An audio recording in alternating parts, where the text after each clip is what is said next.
We're talking to Tara Eldred, Kettering Fairmont class of 2001. Tara earned a total of 11 varsity letters, including 4 in cross country, 4 in track and field, and 3 in swimming. In cross country, she helped lead the Firebirds to the regional meet all 4 years. Her junior year, she was the Western Ohio League champion, Southwest Ohio District champion, and team most valuable player. She repeated as conference and district champion and team MVP her senior year. She qualified for the district, regional, and state meets in back-to-back years, and in both years at the state meet, she finished in the top 50, which meant she was ahead of a lot of the greatest runners in the state.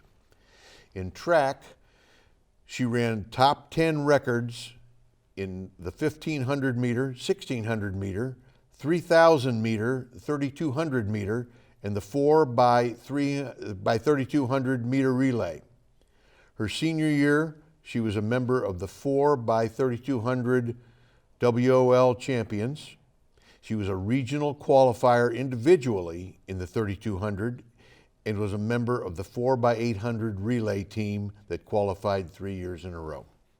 Tara was voted best female athlete by the class of 2001 and was twice selected as Dayton Daily News Athlete of the Week during her high school career. She was also nominated for the prestigious Ray Burek Award as one of the top female high school athletes in the Dayton area. She earned an athletic scholarship to run cross country and track at Eastern Kentucky, where she earned a bachelor's degree in dietetics and nutrition. In 2012, she joined the United States Air Force, where she earned the Warhawk Award, which is given to the highest performing female on physical fitness standards. She has continued into a career in surgical technology and lives in Springboro with her husband Ryan and her 3 children. Tara, welcome back to Fairmont. Thank you. And thank you for your service to our country. Thank you, I appreciate that. You excelled in both cross country and track. Now, both involve distance running, but they're very different sports. Correct. Did you prefer one over the other, and why? Yeah, I would say I definitely preferred cross country. I think probably because the views were changing. There was always a different thing to look at, a different view of things, whereas when you're on the track, you're running laps, it's kind of continuous.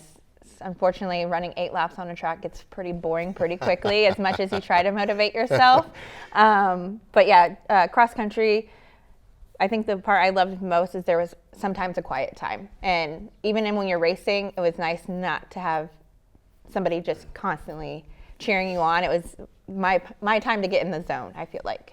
Actually, most of the time you run across country, there is no crowd. Yeah, there are only at the finish and start. Yeah, yeah, start and finish, and maybe once or twice on the course they can see you run by. But most of the time, you're pretty much on your own with the people you're competing against. So. Correct.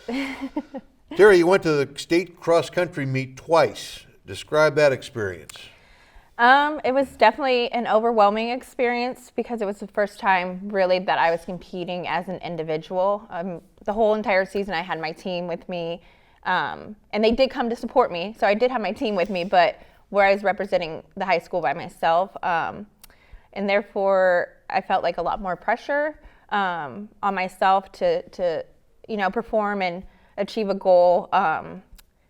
The junior year, I actually was fighting mono, and so I actually did not perform up to what I was hoping, but I was also told by my doctor at the time just to go ahead and finish out the season, do your best, and then afterwards you can rest, because it was something I had worked really hard for. It was a goal I had made for myself, and something I wanted to achieve and represent the school at state. So now, when my son ran in the state cross country meet, they held it at a racetrack outside Columbus. Was it the same when you ran? Scioto Downs. Yeah, yes, right? yes. It was a horse track, right? Yes. Very interesting venue. It is a very interesting venue. Actually, it was kind of convenient because at the time I have 3 younger siblings, and funny story is my siblings actually snuck into the meet. Oh, yeah. So, I mean, they found a way to get in without having to pay. And so they were there to support me. Was it different, and you went back-to-back years, was it different the second year since you'd already been there before? Yes, I think it was, but then there was also the expectation that since I knew the course, I felt like I should perform better. So the competition, changed a little bit. I also was hoping that I would be able to take my team with me again. And therefore, when I was there by myself again, it was kind of like, a little, I guess, saddening because it was a goal. We were all like the majority of the varsity runners were seniors. It was a goal that I would love to have had to have them there with me. Cross country is very much a team sport. Yes, Yeah. yes, and they were all my friends, so it was I know they were there to support me, and I appreciate that. But I wanted them to be next to me on that course. Any other highlights from your cross country career at Fairmont? I mean, highlights, no, but lots of memories. There are a lot of big invitationals around the area. The Bob Show, Yeah. Brookville Invitationals. You remember anything about those? Yeah, Bob Scholl, I mean, those were meets that I won. I loved that course. It was a flat course. It was quick. Is it West Milton, I think, maybe? Correct, yeah. So I really enjoyed running that course. I also won Brookville 2 years in a row. I really enjoyed that course. I mean, I think my favorite part, honestly, of finishing a race, not that I was done, but I was able to go back and cheer. I wanted to be there for everyone else's finish. So when I would finish my race, I would quickly get out of the chute, come back in, and just go out onto the course and start cheering my team on. That was probably my favorite part. Wow. Any favorite courses? Yeah, the Bob Scholl I definitely enjoyed. Fairmont course, of course. That was my son's yeah, favorite course, yeah. was the Fairmont course. So the part I loved about our course is every obstacle you could ever imagine was part of our course. So we were mentally prepared, and teams came and they were not mentally prepared. So I enjoyed it because we already knew what we were getting ourselves into. Sure. We were practicing all the time on the course. So yeah, I mean, if you've thought of a cross country course and anything you can encounter, we had woods, we had hills, we had creeks that you had to cross. It was absolutely my favorite. It brought so much joy, and actually my stepdaughter had ran cross country for Springboro, and they went to the Fairmont Invitational, and it was such a joy. It brought back so much memories. Being over at the Kettering Rec and seeing, the course and the layout, and I just the hill. Yeah, and the Don't forget hill. about You can't the hill. forget the hill, and just remembering how we led up to the meet, and we would prep the course and put little notes with spray paint on the course for each other, and it brought back a lot of memories. So, yeah. Neat. Terry, you also excelled in track. Can you give me any highlights from your high school track career? I think breaking the 2 mile record, that was a huge highlight. Honestly, because when it comes to track, you have multiple events throughout the day, so you don't have time to necessarily focus right afterwards on the race that you performed. So for me, I actually, I felt good for the race, but I didn't realize at the time I had broken the record, and I had to move on to the next event. And so it wasn't later until the day that I realized was told I broke it. And that was huge accomplishment for me, something that I, really had worked for, and it meant a lot to me. It meant a lot to me to have that. And then obviously my 4x30 team, those girls, we trained together for 4 years, and it was seamless to me. I don't know if other people could see it, but it just felt so seamless, the way we hand off our, baton to each other, and the rotation, and everybody knew their spot, who was going to start, who was going to anchor, who was going to be in the middle, and it just was amazing. Did you swim just to keep the cardio up during the gap between cross country and track, or did you swim because you love the sport?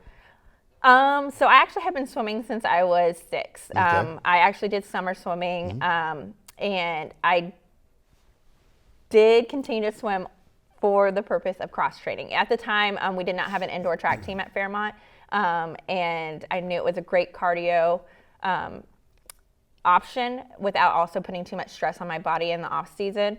So yes, I continued to swim, partially because I loved it, partially because it had been a part of my life longer than running had, and partially because I knew it'd be able to keep me in shape. I was fortunate enough, I believe our junior year, we finally kind of had like a recreational indoor track team where, you know, if we wanted to do, so we went to Ohio State a couple times and ran on their indoor track. But it didn't stop me from swimming. I continued to swim. I loved that Coach Hippenmeyer was able to let me swim the 500 meter. Great guy. He is such a great guy. I'm not really sure anybody else was volunteering or jumping on that one. But once again, it was one of the events where, you know, you got in the water, you did your laps, and you were in the zone. You didn't have to, you know, you were in there doing 20 laps. So, right. Oh, yeah. Yeah. So. Been there. Yes. You played 3 sports, which means you never took a season off. Correct. And you competed in an era of specialization in which 3 sports athletes are a rare breed. How'd you manage playing 3 sports?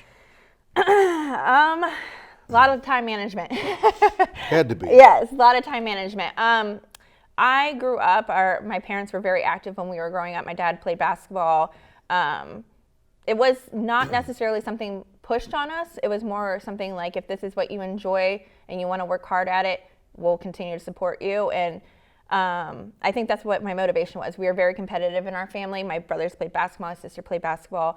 I was the only one that wasn't very good at basketball, but running was my niche and I enjoyed it. And I think the other part was that the support of my family. So my mom picking us up from practices, getting us home, knowing that I would have to come home and do my homework, get that done, have dinner, start the day over again. Everybody coming to the meets, everybody like showing up and cheering me on. It just seemed so easy looking back, but I know it was probably a lot of work. A lot of balancing. Yes. And a lot of balancing social and family and academics. Yes. And all that stuff. It had to be tough, and good for you for pulling it off. Thank you. In the 3 sports you competed in were all very, I call them social sports. Yeah. In which there's a lot of camaraderie among the teammates. Talk about that. So when I started running, I actually was running distance in 7th grade, and one of my friends, Emily Huseman, said, hey, why don't you come out for cross country next year? And I'm like, I don't really think that's me. I mean, yes, I'm running the 800 on track and sometimes a mile, but not really me. And we actually just had a conversation about this. I said, you believed in me before I believed in myself. And I think that truly shows how much more running was than a sport. It was more of a friendship. So it opened up so many doors because those teammates became my best friends. And we shared so many memories together, and they've all reached out this last week to congratulate me. And I mean, 20 years later, you still have their support. There. Yeah, so it was a very important part of my life, and they've always been an important part of my life, and I appreciate that. You know, we had, even Emily was telling me today, she goes, you know, you challenged me and you challenged everybody else on the team without knowing you were challenging us. Like, you had a silent lead about yourself. You just silently led. And I said, you know, I never would have thought that of myself, and I appreciate you hearing that. I just, you know, it's just things that you don't know about yourself that other people recognize is really special, I think. So, and that friendships and those friendships I've made are, you know, ones that I continue to have and that were developed just because of running. That's a beautiful thing. Yes. Who are some of the people who had the biggest impact on you as an athlete at Fairmont? Well, Emily Huseman, obviously, she's the one that got me started into running. Abby Gersel was a little bit older, and she was one of the top runners at the time. I really looked up to her, just her dedication, her drive. I was like, I want to be like Abby. She was running and, you know, winning races and doing really well. I'm pretty sure she went to state her senior year. And so those were things that I was like, you know, I saw somebody else do it. I wanted to make those goals for myself. Definitely just my parents in general. I mean, they were motivating. It's kind of been a joke even to this day. If I want to accomplish something, I make a bet with my dad. And back then I would make bets with him. I say, hey, by the end of the season, I plan on breaking this record. You know, what do you want to bet? There was one year we bet, actually my junior year, my bet was if I make it to state, he would buy me my first car. I don't think those were the times that he'd mind losing. And because he is very competitive as well. So gambling can be a great motivator. Yes. So it was like those little underlying motivational things that like nobody else knew about. It was just between me and my dad, or, you know, me and my parents. And so those were special things too that, you know, that helped me accomplish and achieve my goals. Family and friends for sure. Yes. What about any coaches that... Oh, of course. So the Sharskis were my first coaches. I mean, they're amazing. The Kettering Invitational is renamed the Neil Sharsky Yes, Invitational. I know. I love that. So they have actually been a part of our family for a long time. My aunts and uncles ran for the Sharskis. I mean, there's just been a history with them, and I love everything about them. They are one of the greatest coaches I think I've ever had the opportunity of being coached by. Then Debbie LaValle stepped in, and she was definitely a huge support. She, I think, saw my drive and just knew, like, to let me kind of silently lead. She pushed me, but not in a way that, like, she let me kind of almost make my own decisions, be independent about it, and, like, do the things that I knew would be best for myself. So sometimes there was practices where she would let me go and do my repeats separately because I was already kind of time-wise ahead, and she wanted me to be able to like learn to push myself on my own if somebody else wasn't around during a race. So those were things that I took a lot of value in. And then of course, Coach Hippenmeyer. I mean, his energy, he is the most energetic coach I've ever had, I believe. His energy Not was surprising. amazing. Yeah. And his optimism, he was always optimistic, always, you know, uplifting and motivational. And I mean, he's an astounding coach. But each of them, that's one thing I reflected on recently. Each of them have made such an impact, and you think as I've gotten older, it amazes me how much these people had dedicated their own time and energy, and how much they might not realize it, but they have molded me into the person I am now, and it's a special thing that they've done. Good comment. Okay, you ran track and cross country at EKU. Correct. What was the difference between competing in high school and competing in college, aside from the fact that the college runners were faster and better? Yeah, honestly, there wasn't much difference. I feel like other than the competition level, obviously. Now you're a little bit more of an elite status because you're running for a college, so they're, you know, nitpicking or, you know, deciding who they want to be in their top teams. But the team camaraderie was still there. I mean, those were still some of my best friends. Unfortunately, probably after my sophomore year, I kind of like dwindled off a little bit on running due to an injury. So I was still part of the team, but not really competing. And that took some time for me to recover from. But in all honesty, it was pretty much the same. I felt like compared to some of the other girls that were recruited, I was more prepared. I think that Fairmont and our coaches prepared me definitely for the level of competition I was going to be facing when I got to college. So, you and your husband Ryan have 3 children. yes. What would you like your kids to know about their mom as a high school athlete? So my oldest, my 4-year-old, is actually obsessed with running. I don't know where it came from. Oh, I know where it came from. It came from your mother. He is obsessed. He always tells me how fast he is. And this morning and I know he probably won't understand right now, but this morning I did say, hey, today's a very special day for Mommy. And he said, why? And I said, well, I don't know if you realize, but Mommy used to be a really good runner. And I worked really hard. And that's the one thing that, you know, I want you to continue to always love it. Don't do it if you don't love it, but also if you want to be the best, you know you have to put the work in. So obviously it's going to be something that I will continue to like kind of let them realize one day because they're too young to probably to understand.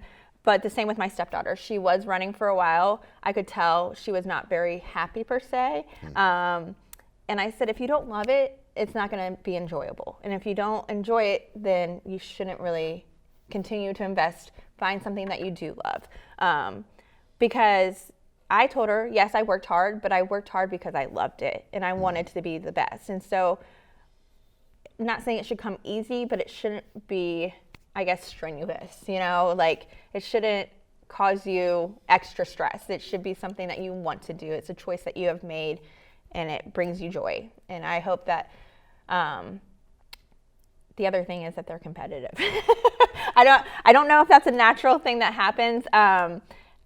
Actually, that's the other thing that I've talked about. Like growing up, we were super competitive in our family, probably because we had 3 boys and 3 girls. So, you know, we always were like vying against each other. Who was the fastest? Who was the best at this?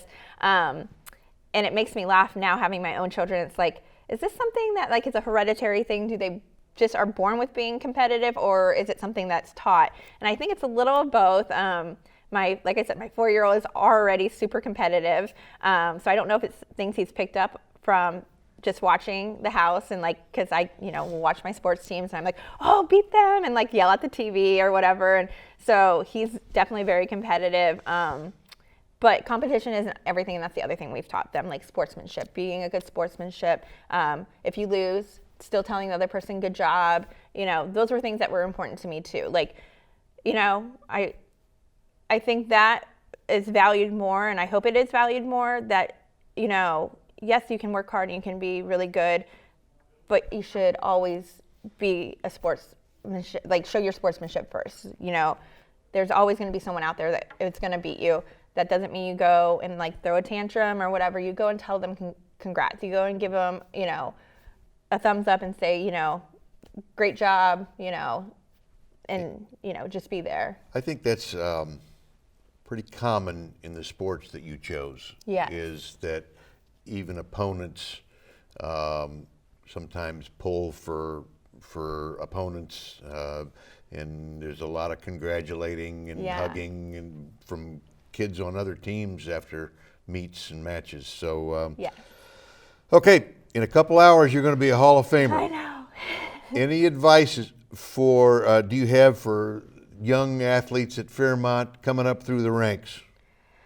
Yeah, you know, find something that you love, and do it because you love it. And I mean, you might not be the best on the team, but if you're achieving your own goals, I think that is an amazing feat as well. You know, you don't have to always be number one, but setting your own individual goals and going after them, I think sets you up for great things in your life, in your future. It's a great lesson in life. You know, we all should be trying to accomplish more in life. And sports, I think it's a great way to find your friends, make friendships, develop friendships. For me, even now today, working in an OR, I think the one thing that drew me to the OR was it was a team. I'm going to be part of a team. And I've always loved being part of a team. Joining the military, I knew I was going to be part of a team. I think there was something special for teams and working as a team and finding that group, because it's not going to always be an individual. You should always, you know, work together to achieve a goal. I think that's important. Tara, after talking to you, it's easy to see why you were an elite athlete. And I'm very happy for you that you're getting honored by being inducted into the Hall of Fame, and I congratulate you, and I hope you enjoy the day. Thank you so much. I appreciate it. Thank you.